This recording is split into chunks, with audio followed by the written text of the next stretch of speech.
Listen up or run for cover. Dropping knowledge from the people who have it to the people who need it. The real Brad Lee is dropping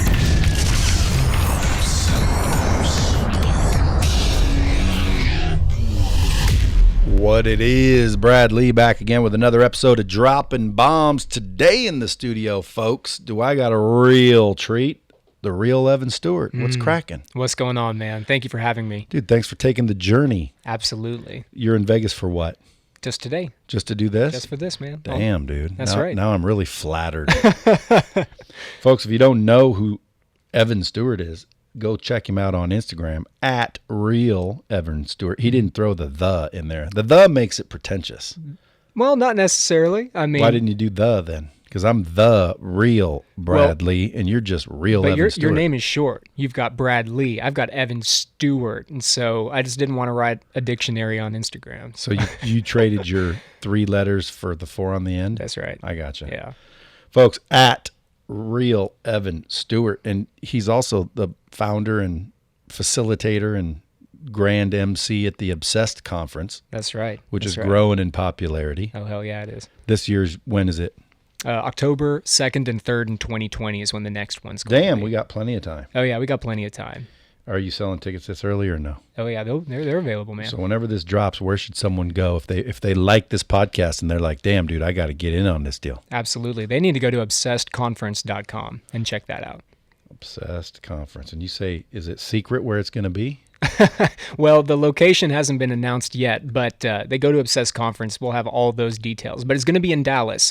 But can I tell them where it's going to be? This isn't going to drop until you tell me to. Yeah, you tell them, man. You tell them, because this is your podcast. Well, it sounds like you've basically rented out a venue in an old bomb factory. That's right. And now you're in this Dropping Bomb studio.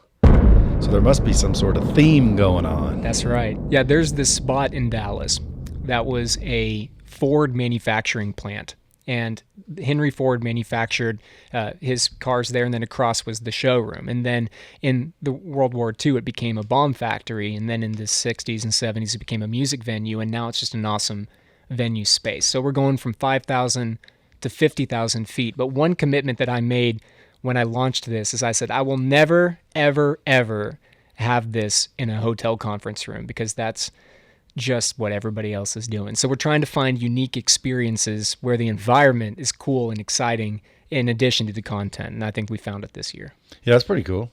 But why not a hotel? What if the hotel's sweet? Still a hotel, man. That's true. I want to be different. I kind of like that. How important do you think being different in this day and age is?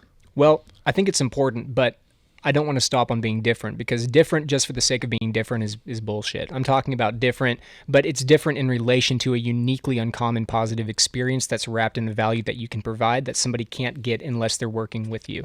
See, folks, well-spoken individual. Well, here's what I'd be careful of if I were you. Mm-hmm.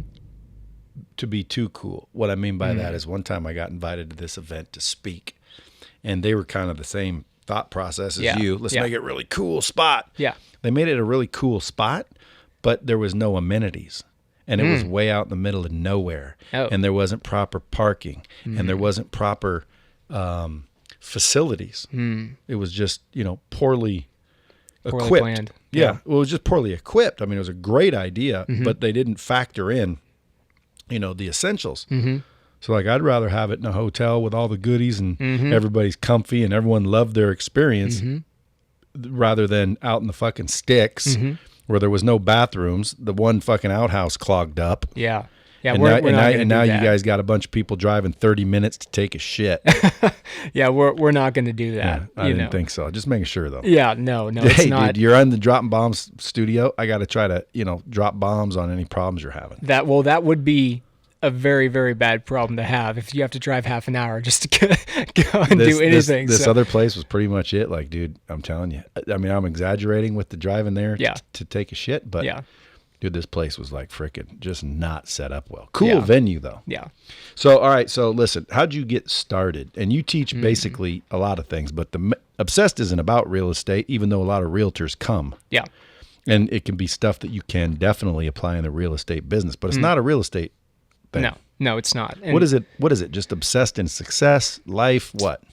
so if we're talking about, are you talking about Obsessed Academy, my company, or this concept of obsession? Obsessed Academy. Okay, so what Obsessed Academy does is we do high-level sales training, and we specialize in service-based industries under $15 million in top-line revenue. Because what I found in Sales? Obsessed Academy sales training? service-based industry training. So we work with Sales, sales. though, right? Well, it's sales, but it's also executive strategy, organizational structure, building a business that you can remove yourself from. So a whole consulting program. Exactly, from the top down. Because what happens, most service-based industries or businesses is typically not because somebody went out and I'm going to provide a service, but they started doing one thing, getting good at that one thing, hiring people to do the minutia of the work, and then 8 years later, all of a sudden they've got an actual company. And the problem is that they don't have an organizational structure. They don't even know how different growth systems in the organization will affect their EBITDA or their potential exit, or they're actually just living in what I call just a really sexy jail cell where it buys a nice house and they've got a great life and they've got great cars. But if they're removed from the organization, even if you don't want to sell it, if you just want to own it and just collect that check, if they're removed from the organization, it falls apart. It only works when they do. And so self-employed people, and especially service-based industries, is a really large part of business in the United States. And so there's a big need there for people that don't want to be stuck in that CEO seat or that executive seat or even that number one salesperson seat before they are the CEO and actually able to execute, and where that's their entire focus. And that's where we come in, is we help them identify those weaknesses, build a structure around it, increase sales cycles, make sure their sales team is popping off, make sure the structure is popping off, make sure the culture's tight, and build, and help them scale with certainty and confidence.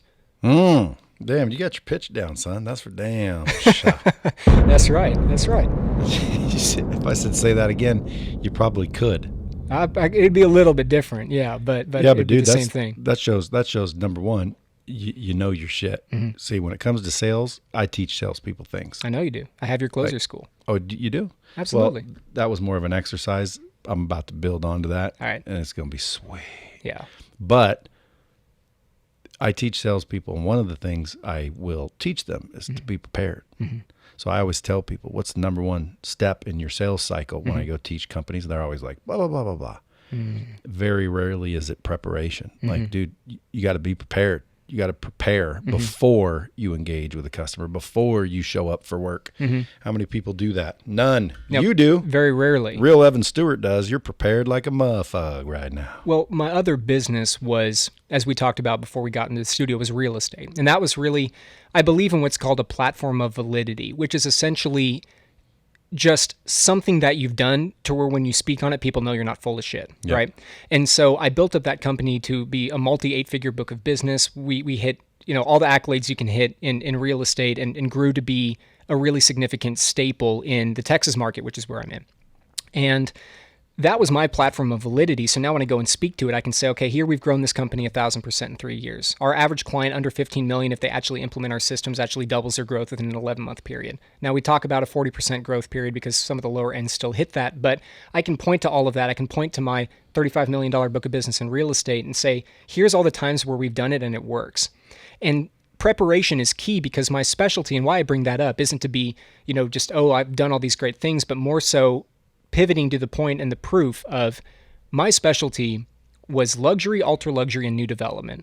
And you're a person that I'm sure you have a very nice home. And as you know, in a luxury market, luxury clients in general, whether it's cars or houses or something like a Lightspeed, luxury clients in general typically are protected, they're relational over transactional, and they absolutely smell bullshit a mile away. Because if you're in a situation where you can buy and sell a $12 million house, you've gone through enough crap to where you can smell it. And so I believe that a transaction is a byproduct of a mutually vested relationship, not the goal of the relationship. I also believe in education over speculation. And if you don't have the years of experience to lean back into, the number one thing you can do is know what you do so well that all you need to do is plug and play with an opportunity to prove your experience, starting with your education. And that point of preparation that you spoke to, I want to validate that. because that point of being so constantly over-prepared, I could drive down my street, I could name all the homes, all the sales prices, all of the agents that moved and the families that lived there, the significance, everything. And so before I grew my beard and I had that nice baby face, people would ask about, age and all of that. But when I started getting opportunities to where people actually recognized I could do it, I was able to run with it because I had that preparation. That sacrifices income on the short term. It really does, because my focus in the first couple of years was not actually in transacting. It was, how do I get so knowledgeable that I can absolutely dominate my competition when I'm in the room with them? Mastering your objections, duplicating your sales cycles, ensuring that you can move product, things like that. So I sacrificed income in the short term, but then in the long term, it came in ebbs and flows. 98% of that book of business was people coming to me, not me chasing them. I haven't spent $1 on advertising for, you should come and work with me.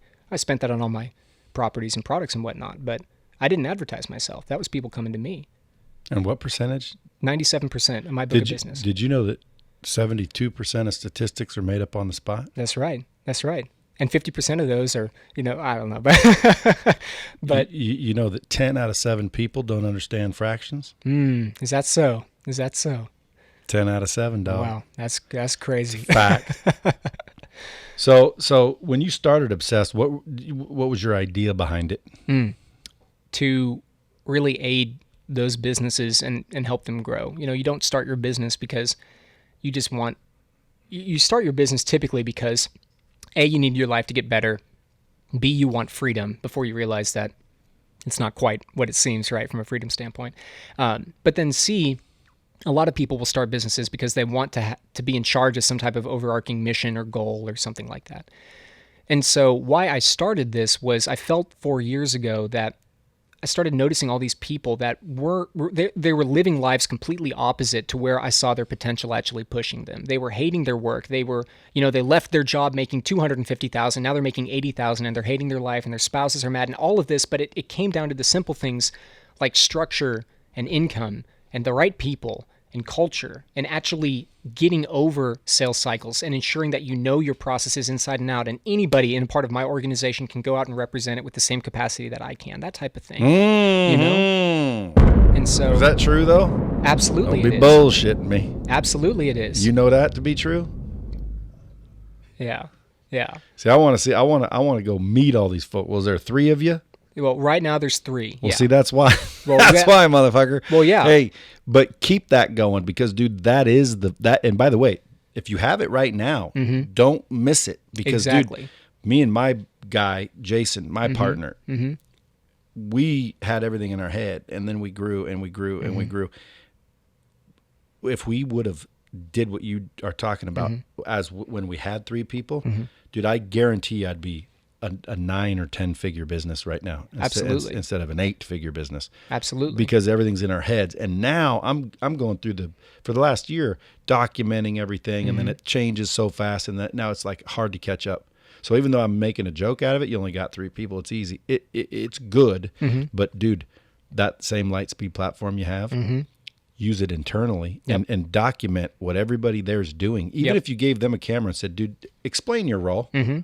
Like, explain what you do when you get here at 8, all the way till 5, Monday through Friday. Just keep explaining it. Just put it in a camera. Just put it in your iPhone. I don't even need fancy editing. This is all internal training. So now when you guys want to expand, the next person that's coming in, you can literally produce the exact replica of what someone was doing.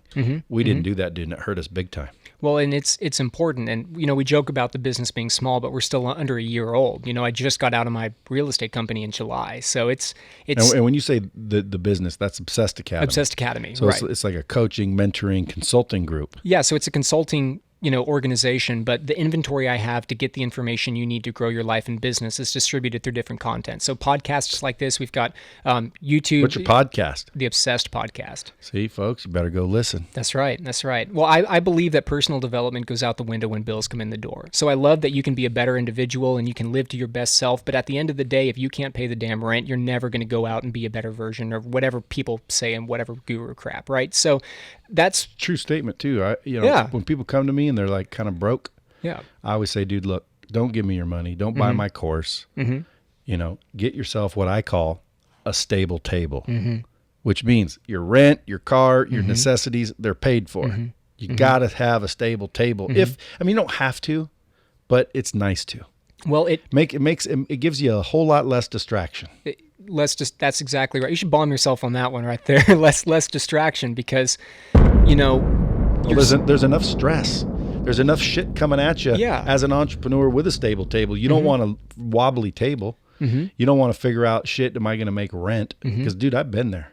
Oh, yeah. I've been there too. Early into my real estate company, I tell this story. Everybody asks, what was the moment of when you just knew, or whatever crap? And for me, it wasn't this kind of grandiose, I'm going to go and be better. I fell into that job because I didn't want to work at friggin' Target. And I had sold my other company and I was bored, right? So it wasn't this big decision, but it was, 7-8 years ago, I was sitting in a Target parking lot late at night trying to figure out a way to buy food. I wasn't able to make my $800 a month apartment rent in some crappy little studio apartment, driving a car that I didn't like. In Dallas? Yeah, in Dallas. And I was just in this spot of such desperation. And why I think it's important to really focus on that is because there's this big conversation right now about you need to be the better you.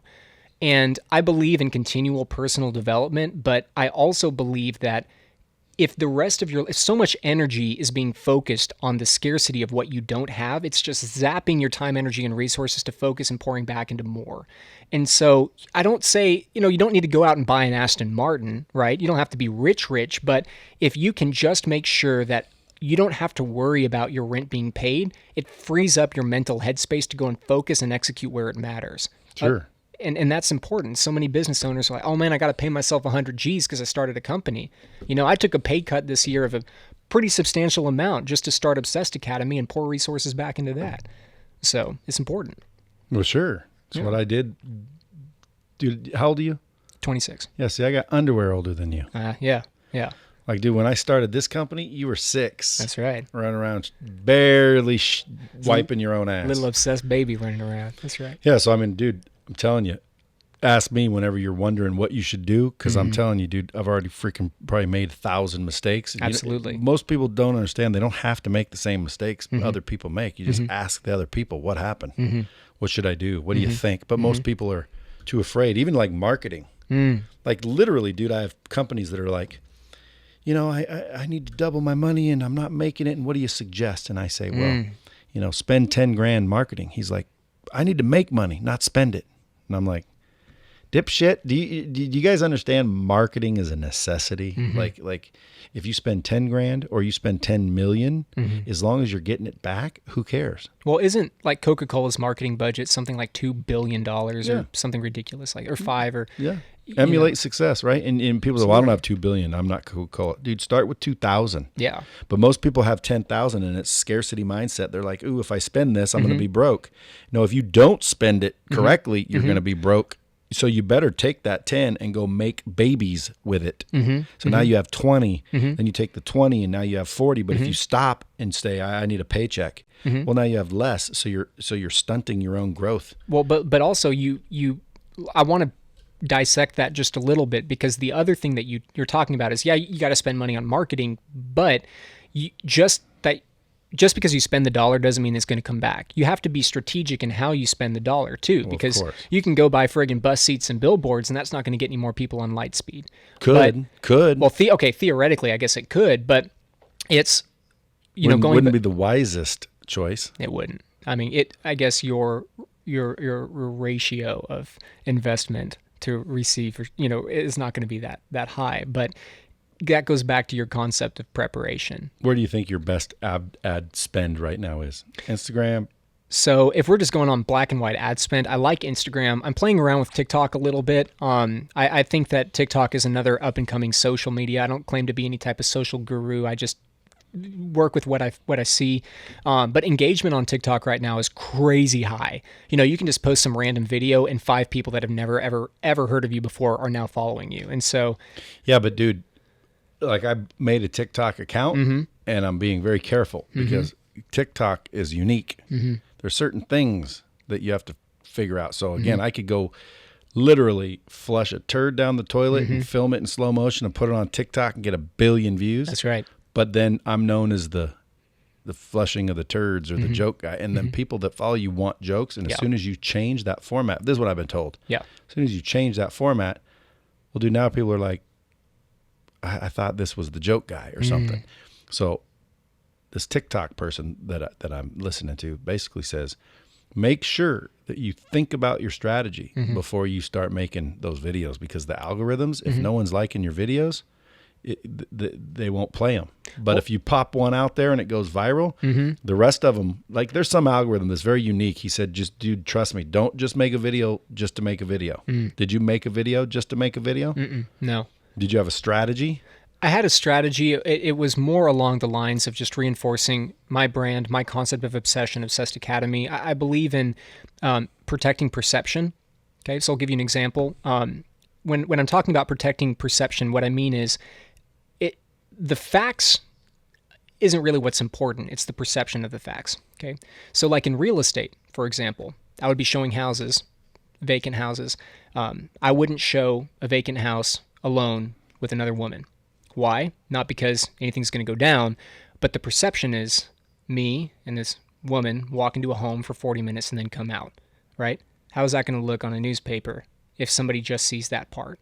And so I'm relentless about well, they would know you weren't fucking. Well, theoretically, otherwise right? You've been coming out in 5 minutes. Well, that's true. That's true. You know, rolling in and out, 45 seconds done. But yeah, dude, nobody takes 40 minutes. That's right. I give myself too much credit. Unless they're trying to establish a reputation. That's right. We got to build a relationship, Brad. Yeah. No, but the perception is important, but also the perception of your brand, right? So if every little piece of content that goes out, I believe, is if that's the first piece of content that people see with your brand, what are they going to walk away from if they don't continue engaging?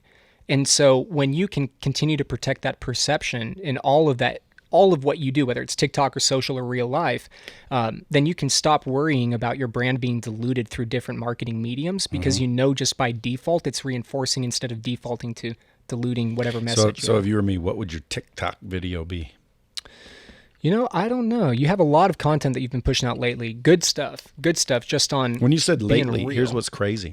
Lately, all I said was, Sebastian, follow me around and just record everything I say all day. That's what people want to see. And then someone else will go through it and find funny things I said or, bombs I dropped or whatever, because it's all throughout the day. But it's not staged, and they started putting that out.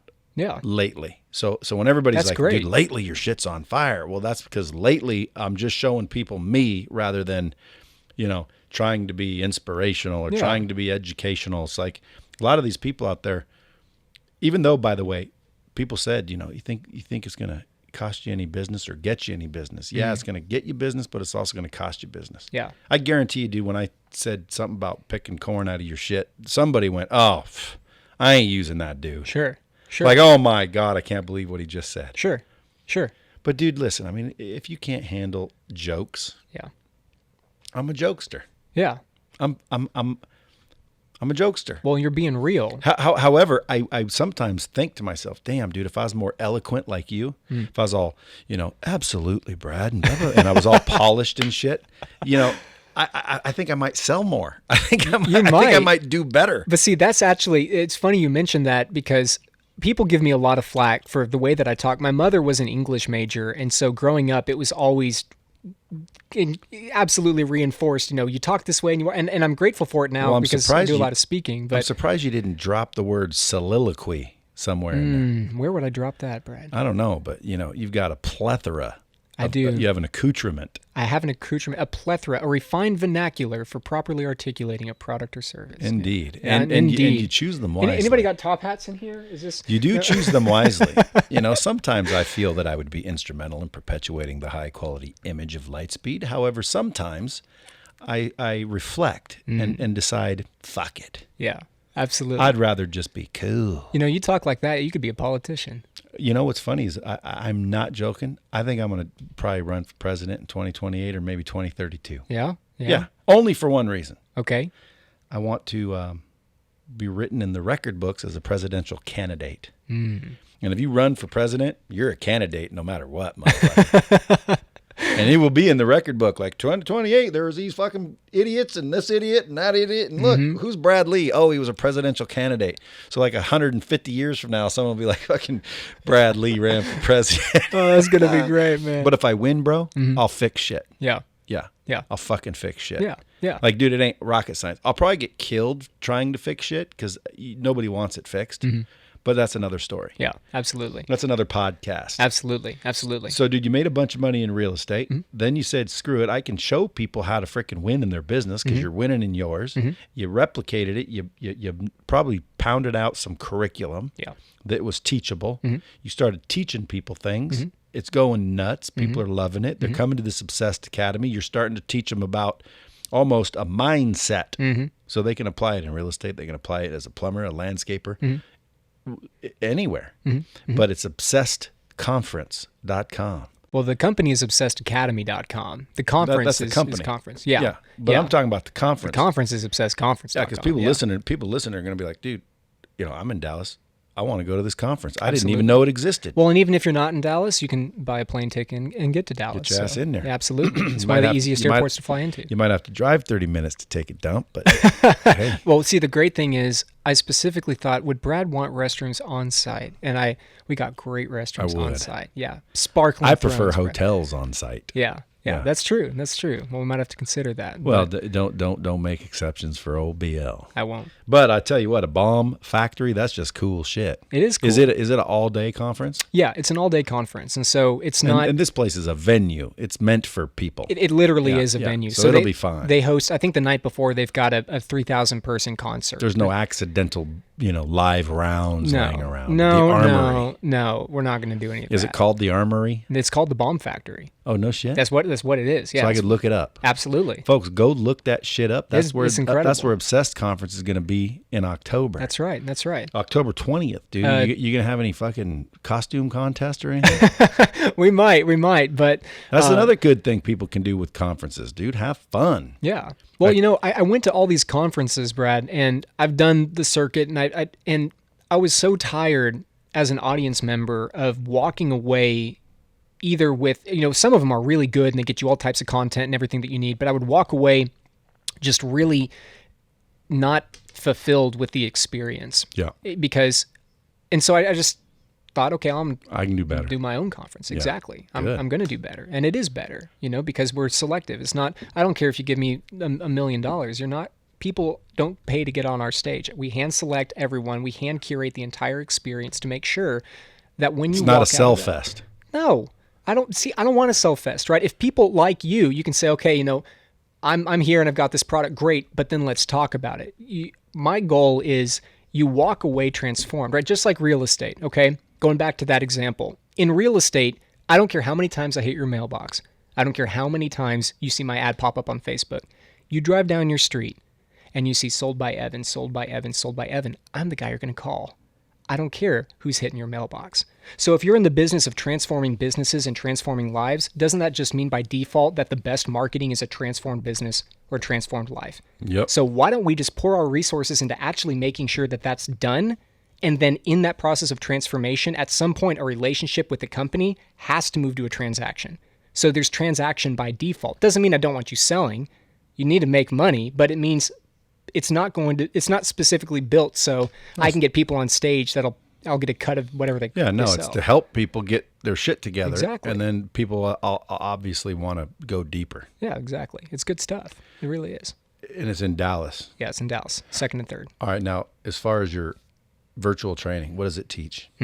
So we teach tangible and actionable steps to earning more money. And that is from a referral process, how to duplicate your best clients through referrals and relationships, a system that actually pops out consistent referrals instead of just, hey, can you keep me in mind? Because that doesn't work. We've got objection mastery. We've got listing kingpin, should be launched by the time that this launches, which is the real estate version of how you can dominate your market as a listing agent. We talk about my process of obsession and what that actually looks like. We talk about positioning. Is there an acronym? No, it's not an acronym. It's just, it goes into kind of the anatomy of what I believe a healthy and an unhealthy obsession is, which is my own personal message. The company is built out of that concept. But I believe that there needs to be a refined. Did you get the name from the cologne that came out when you were like 10? I Obsession. did. What was that? Like Calvin Klein. Klein. Yeah, that's right. That's right. It was the shit back in the day. That's right. You may have not even been born then. I don't remember dates. Yeah, no, I was around. I just wasn't old enough to start wooing the ladies yet. So Did you grow up rich? no. Well, I wasn't poor, but I wasn't rich. My family was middle class. My father's an entrepreneur. My great uncle, one of my first mentors, was rich. I mean, very, very wealthy. And Did he kick you down a couple mil to lose? absolutely not. Would you feel less if that were the case? No, a million's a million. Yeah. Like I don't get when people like, talk shit about rich kids. Yeah. Fuck, his dad gave him everything. Yeah. Fucker still has it. Yeah. I mean, he still, it's like, who cares where it's he like got that, it? that would you rather earn 100 million or be given 100 million? Like, you can give me 100 million all day long. But what he gave me was, when I was really, really young, we would sit down and we'd be playing cards or something. And he would say things like, well, what problems are you having in your life right now? And, it's school or homework or girls or something. I mean, I was just a kid. And then he starts saying things like, well, how would you solve that problem? And I'd start, well, maybe I'd do this. How many people would pay for you to solve that problem for them? Because he was an entrepreneur. So that's how his mind worked. And so as a kid, working with my father, who was an entrepreneur, and I have a very close family, and so it worked throughout the family. And then my great uncle my thought process was built to be, okay, you've got a problem. You need to identify a problem, find a way to solve it, and then find people who will pay for it. And so it wasn't this, let's talk about, what do you want to be when you grow up? It was, how do you actually identify and build sales solutions or product solutions or problem solutions, and then other people will pay for it again and again and again. And so when I was young, I mean, I remember the first problem I solved, I was in elementary school, and I saw that there were these kids that were bullying these other kids, right? But I'm a relational guy, so I built relationships with other people, and I found, those Gushers, those little fruit chews, right? Yeah. So I would buy these boxes of Gushers, right? And I would bring them to the playground, and I would pay the bullies in Gushers not to bully the other kids, and then the kids would pay me in Gushers. So I had all these fruit snacks, and I was literally brokering peace on the playground and just coming home with these armfuls of candy. And then that, of course, grew and grew and grew into the businesses that we have today. So it was good to have that type of mentorship young is something I'm very grateful for. Yeah, well, I'll tell you right now, if I could do things over, one of the first two things I'd do different. Seek knowledge faster. I didn't have a mentor. I wasn't smart enough to listen to one, even if I had one. And invest money more wisely. Yeah. Everything else I'm happy with. Yeah. You know, but dude, I got beat down. I wish I had a freaking uncle to freaking give me some tips. Yeah. I wouldn't have listened though, because I was a dumbass. But nowadays, that's something people should pay attention to. If there's anyone that's actually done it and they start speaking, you should shut up and listen. I believe as long as they've done it. As long as they've done it, that's the thing. Our third core principle at Obsessed Academy is called unity, which means collaborate without ego, which essentially means that I shut up when you start talking because you've built something that I'd like to build. It's as simple as that. Plus, I have enough respect for you for when you speak, not to talk over you. And so, see, I got to learn that.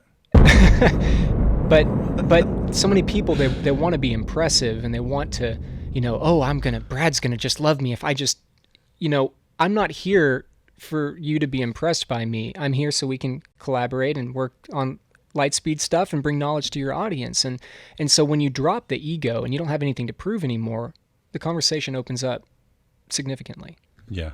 Well, I still interrupt though.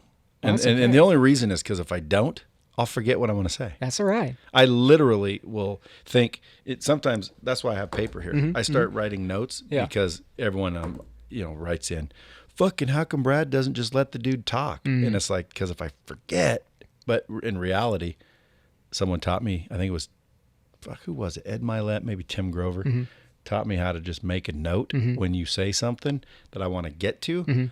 But dude, I always forget. I'm reading the note like, what did I mean by that? And see, that's the great thing about having your show is you can do what you want. That's right. But people do want to hear value. Like I probably stopped you 2 or 3 times when you're on a roll. I'll get somebody DM me and be like, fucking, he was getting to a point and you cutting him off. That's all right. That's all right. But oh well. That's all right. Yeah. Hey, dude. See, it's getting popular. That's right. Yeah, you are. You are. Dropping bombs for some reason is getting no popular. It's mainly because, dude, we're authentic. there is no right. It feels like that they're in the room with us. Yeah. Not to mention, dude, I bring on a lot of good guests. I mean, you can teach a lot of people a lot of shit. So if I'm a company out there wanting to establish a culture, can I basically hire you guys to come help me with culture, or is it the whole shebang? So yes, you can. Shebang doozler. We do have a shebang doozler package, actually. You should call it that. We should, and it would be just amazing if we did that, actually. But so if you want the shebang doozler, we got that. But if sometimes it's just a little tweak, and we can do that too. And what do you do? Go in and show them processes they're missing and clarity that they don't have, and well, a lot of it's processes, a lot of it's vocabulary, a lot of it's dialogue. So if we get into when you say vocabulary, do you mean the language? I mean how you, with your dialogue, with your vernacular, how do you present your pitch if you're in sales, or if you're like I was talking to some of your guys out here, and we're talking about Lightspeed, right? Because we're in your office. That's the conversation of the day, and it was, you're not selling Lightspeed. I would be, if I was on your sales staff, I would be asking a question. I would say, Brad, do you believe that you have a message that people need to hear, right? When was the last time that you had a message that you believed people needed to hear, but you didn't have a distribution method or an audience to hear it, right? See, what we do is Lightspeed is just one of the points of the relationship to actually get your message out there. What we do is we give you a frictionless experience to take that gift and bring it to the people that need to hear it. See, dude? Right. That's why I wrote down eloquent. Yeah. See, if I was all professional and eloquent, like the real Evan Stewart, shit, I'd be a billionaire already. I screw shit up by talking about picking corn out of your shit. Well, you know what? We can talk about that too. See, like this whole podcast would have been good, except I said pick corn out of your shit 3 times. Now it's just going to be like, no one will forward this. Oh, man. It would have been played in front of like 30 sales teams a day. That's right. For a year. But now the sales manager is going to be like, damn, if he just didn't say that. But you know what? You're going to get that one sales manager that's like, well, what Brad means is actually a metaphor for the shit we go through in our life. And then actually it'll become more popular because of that. Well, what I'm hoping is there are sales managers that won't offend, and there are people that doesn't offend because they just want to get to the fucking truth and the facts and the bottom line. Like, let's quit with the PC pussyfooting bullshit and let's just say what it is. Like the other day, this guy was here. I just released something on it. It's like working out. I guarantee you, dude, I can go get ripped just like anybody else can get ripped, because that's how you get ripped. Right. There is no answer to success. There are some fundamentals. There are some, rules, and success leaves clues. But when people give this cliche shit out, like, you gotta be unique. Okay, not always. Right. Because again, just because you're unique doesn't mean you're going to win. Right. So there's a whole combination of things. Like we were talking about ClickFunnels. ClickFunnels doesn't make you rich, dude. It's a ClickFunnel that saves you time. It's a copywriter, a product, an offer, timing, targeting that makes the whole thing work. So when someone says, well, how'd you make all that money?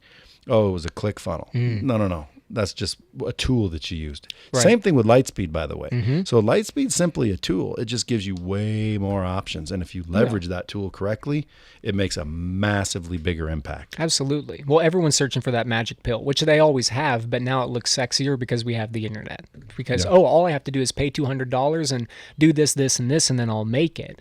But as you know, in building your business, I mean, I had to pull every friggin' string I could just to build my business up to something significant. And it took a really long time. There's not that magic pill. I mean, the reality is if somebody says, okay, you have to be unique, like you said, well, that's not it. But then the other side of that, like where we come in is, okay, well, how? How are you unique? So you say you're unique. Okay, well, first of all, you have to prove it. Show me your magical words, right? But if you say, okay, be unique, I want to know exactly the steps I need to take to be shown how. And that's where a lot of those gurus and other people stop, is because they don't know how. You see, I built a business first before I spoke on it, not the other way around. There you go. Now see, folks, there's the big difference right there. It's true, dude. Is that what you called your Validity platform? Platform of Validity. That's right. So in other words, let me show you that I know what I'm doing, and now you'll listen. Exactly. Does it have to be relative to what you did? Because like I built Lightspeed, does that mean I'm relegated to talk about training? Because I've seen a lot of people and I've helped a lot of people train, but dude, I've learned a lot of shit doing this beyond training. Well, if you're In concept, no. In actual, yes. And I'm going to explain that because I know it just sounds really pretty, but it doesn't mean anything. So in concept, what I mean is you can talk on things you've learned in business, things you've learned in life, lessons that have scaled with you that have gone up, problems that got bigger when you thought they'd get smaller. You've talked about, you've gone from, I remember your story talking about the things that you've gone through just struggling to get to where you are today. There's a lot of concepts and lessons in that journey. But I would be surprised if you are starting to talk about a protein powder business, and I'd get Andy in here to talk about that, but I don't know if you can really talk about the specifics of growing a protein powder company away from Lightspeed. I bet you the first one is don't call it protein powder. Yeah. Well, okay, that would be it, right? That would be it. But okay, or apparel or anything, right? Like a nutritional line or supplement line. Exactly, supplements. Nobody calls it do you think Andy just makes protein powder? I don't actually. He'd probably be insulted to hear that. So I'm sorry, Andy. No, he wouldn't. Actually, no, he wouldn't. Yeah. He don't give a fuck. Yeah. He's a real dude. Yeah, he is. And he knows how to build a brand and a culture, and his supplements. It goes beyond that. But I was just messing with you. Keep going because you were dead on. The problem is like, okay, so you've built Lightspeed. You can talk about training and virtual training and in the specifics, right? But are you going to go into an apparel company and consult on the manufacturing of the apparel, that type of thing? No. So when I talk about the actual, what I'm talking about is the minutia of operation. You know that really well in one specific niche, which is why you do well. In concept, you can talk about great, massively applicable concepts, growth and success and lessons in the journey, but you're not going to go and consult on an apparel company. And the problem is where people think that, okay, I built an apparel company, so now I'm going to come in and consult on all these different things, when in reality, they know how to do one thing really well. And that's where they start to fail. And then the people that take that advice, shame on you. So if you were advising me, where would I be going to? What's my validity platform of validity? Lightspeed. What does that mean? That means that you've built an organization from the ground up. You manage people and product. You have a specific service that you provide, and you provide it well. You're consistent and you're diligent. You have a good culture walking through this office. Everyone obviously works and operates in a very similar capacity. You, on the personal side of things, have gone from zero to the top, so you know what it's like to have money, manage money, go through the expenditures and buy all the toys and learn the lessons of how to spend money even when you are growing, what that looks like. I'd say that's your platform of validity right there. So conceptually, so if I were to start a consulting company, who would I be looking to consult? Well, if you were going to be consulting, I would start with organizations that have trouble packaging a specific niche, because that's really what you've done here. Is you've taken the niche, which is not as niche anymore, but it sure was when you started, of virtual online training, and you've built an empire around taking people with messages, giving them systems to distribute it, and then actually distributing it. So it might be a company that is maybe working in a specific niche, but they're having trouble building a culture around that one thing.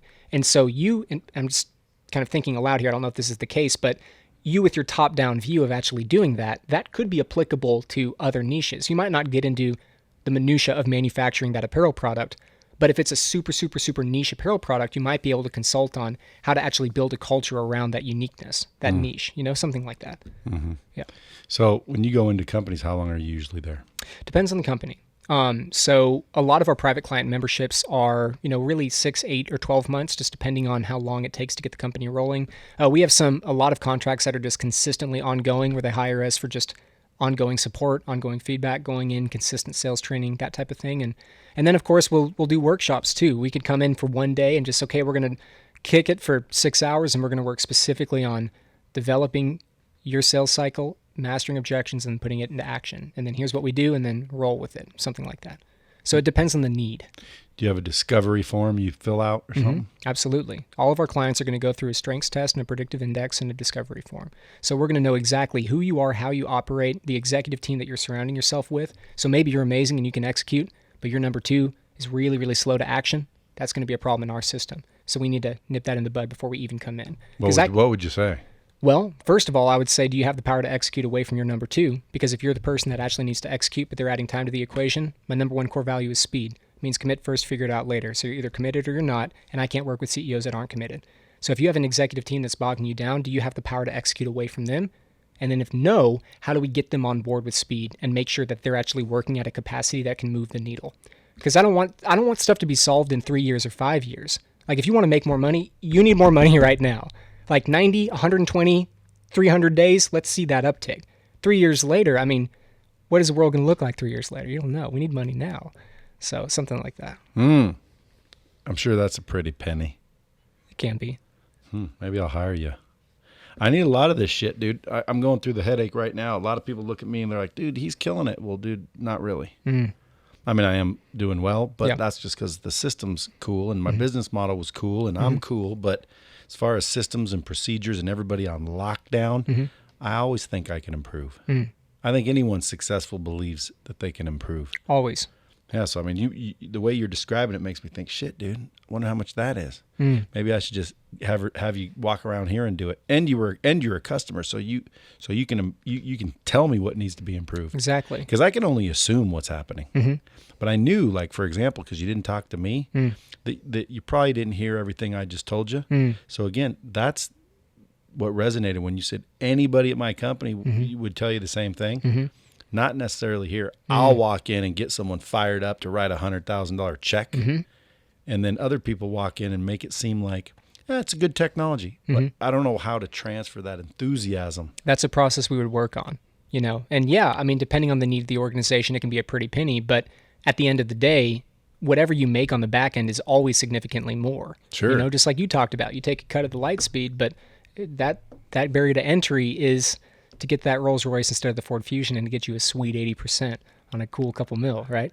And so that's right. But that's just a process, Brad. That's because somewhere there's a breakdown in training or communication and dare I say training in a training company, but somewhere there's a breakdown on what needs to be done and what's actually done. Maybe even if it's just the obedience of implementation. So you literally just go in and look at the obvious and common sense, and that's the problem. You know, is there's a lot of people out there, like they know what to do. They just, for some reason, want to act confused. And then when you walk in and go, what's this? What's this? What's this? Okay, this is what's happening. This is what needs to happen. Everybody agree? And everyone's like, well, yeah. Okay, let's make it happen. Everyone's like, oh, fuck.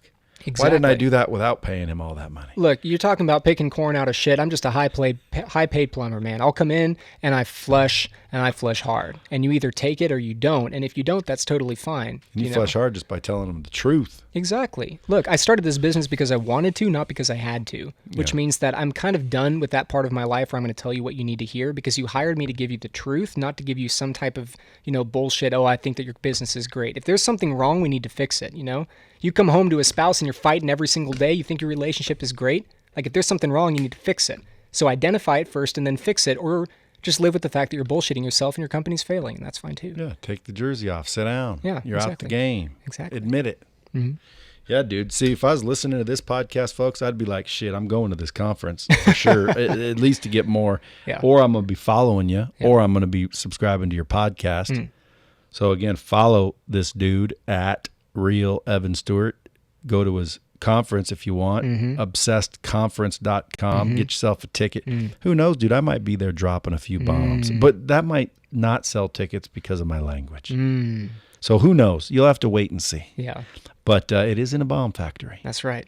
And then you got obsessedacademy.com? Yeah, obsessedacademy.com is the front for all of what we do as a business. That's a company. That's my company. That's a company. It's not your VT, because most people call their virtual training system an academy. No, the virtual training system is Obsessed Academy Online. Yeah. And it's a tool. Yeah. Because again, I mean, I'm going to show you how to use it pre-event, post-event, to drill in what they learned at the event. Exactly.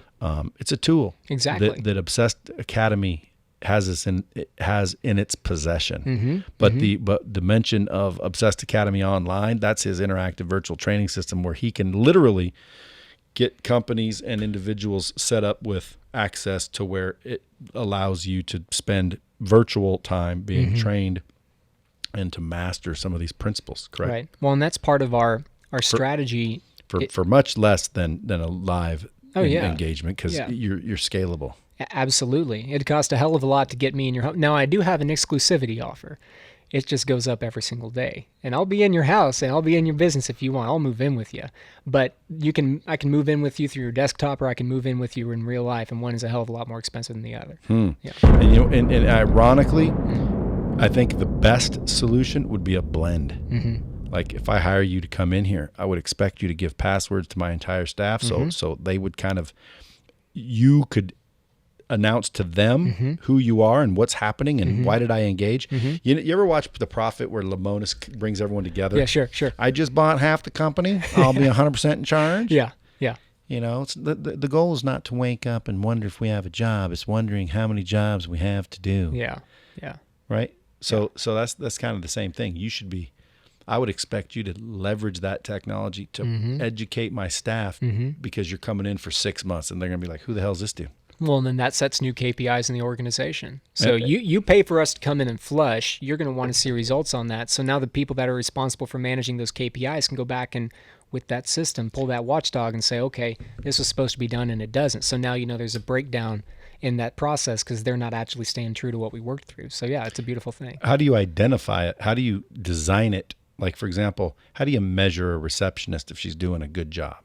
So first of all, if there are KPIs actually in the organization, we can start with that because starting with something is always better than starting with nothing. If there's not, then we're going to go back to the job description. So one thing that I fundamentally believe is I don't care if your title is salesperson or not, you're always selling at my company. I'll pay you flat out commission. You listen to this episode, you bring me into your organization, I'll pay you commission on that. Why? Because every person's a salesperson, whether you know it or not. It just depends on what you're selling. So I would look at the job in particular. I would look at the goals for the job in alignment with the goals in the company and see where there's alignment and see where there's breakdown. So the receptionist is supposed to greet people, supposed to make phone calls, supposed to get the schedule and the calendar all working out. Well, that receptionist is also a first point of entry, right? So maybe that first point of entry is, hey, you know what? When was the last time that you had some type of relationship like this? When was the last time that you had a relationship like this that was so impactful that it moved the needle in your organization or your business? Because I can't wait that you're coming in to meet with Brad, but one thing that I can tell you is I know you're meeting with Brad without all the information because you've never seen Lightspeed. So I'm going to move you over here to so-and-so person that's going to show you that system so now you two can have a conversation of substance. That type of thing. Why is your receptionist not doing that? That type of thing. Because your organization needs to make those sales. Yeah, but because nobody identified that she should. Like, that's a technique. Absolutely. Right. So do you go in and design people's techniques? Absolutely. So you'll show them things to do that they probably wouldn't have thought of anyway. Absolutely. And the entire goal is, we want to increase revenue, of course. That's the goal of the organization. But it also reinforces alignment, reinforces culture, reinforces your bottom line because now you don't have to hire as much. Because what happens in a business as it grows, as you've seen, is you get all these unique personalities running in 1,000 different directions. And you're, just herding cattle all day long. You got to get back here and do this and do that. But when everyone is on the same process and moving forward with clarity, confidence, and conviction in regards to the alignment of the mission of the organization, then you're no longer herding cattle. You're at the front of it, just leading the pack. And that's the definition of the transfer from you being the chief executive to you just being the owner, Because if a business only works when you do, then what happens when you decide, daughter gets a little bit older and says, hey, daddy, I want to go and tour all these colleges. And now all of a sudden you're looking at these different schools and you're gone for 3 months or something like that, or whatever it may be. Take a vacation. And just because your title is the chief executive doesn't mean that you have anything to actually execute on. That's where we come in and fix it. Yeah, because most people, believe it or not, they start out to build a business and they end up building a cage. Yeah. It's literally... They just built themselves a ball and chain that every day for 20 years, they're going in there and working their ass off. They might have a good life, but it ain't the best. They call it a routine. Yeah. And if that makes you happy, good. Yeah. But if it doesn't make you happy, but you feel you're in that situation, call Evan Stewart. That's right. We're only a phone call away. Interesting. All right, bro. Well, listen. I have a million more questions, but we're out of time. I understand. I'm going to frickin' ask all the people in the Bomb Squad to go out and follow this dude for sure. Make hashtag Bomb Squad. Go rate and review this podcast and share it, even though it does talk about corn. That's right. And Evan Stewart, if you're ever back in town, bro, swing back through. We can probably go over a million other things. Always. Until next time, kids, keep it real.